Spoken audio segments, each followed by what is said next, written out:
मुंबईतला रामटेक हा बंगला शासनानं चंद्रशेखर बावनकुळे यांना दिलाय। चंद्रशेखर बावनकुळे राज्याचे महसूल मंत्री आहेत, पण रामटेक बंगल्याच्या बद्दल असलेल्या विविध कथांमुळे आणि चर्चांमुळे तो बंगला बावनकुळे स्वीकारणार का याबद्दल चर्चांना उधाण आलंय।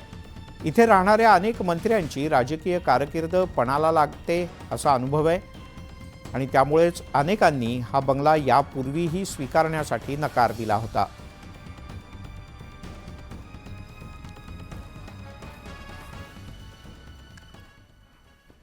रामटेकमध्ये वास्तव्याला असणाऱ्या काही जणांचं मंत्रीपद गेलेलं आहे, हा इतिहास आहे।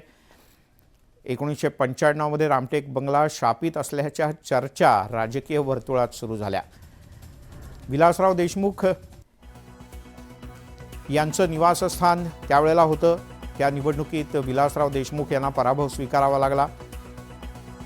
ही 95 मधली गोष्ट। 99 मध्ये गोपीनाथ मुंडे राज्याचे उपमुख्यमंत्री झाले। त्यांचं वास्तव्य त्या काळात रामटेकला होतं, पुढे त्यांचं सरकार गेलं। 99 मध्ये छगन भुजबळ इथे वास्तव्याला आले, पण तेलगी प्रकरणात त्यांना आपल्या पदाचा राजीनामा द्यावा लागला आणि त्यांच्या राजकीय कारकिर्दीवर मोठं प्रश्नचिन्ह निर्माण झालं। पुढे 2014 मध्ये एकनाथ खडसे यांचं वास्तव्य रामटेकमध्ये होतं, पण भ्रष्टाचार प्रकरणात त्यांना आपलं पद सोडावं लागलं आणि पुढचा इतिहास सर्वश्रुत आहे। 2021 मध्ये दीपक केसरकर रामटेकमध्ये राहत होते।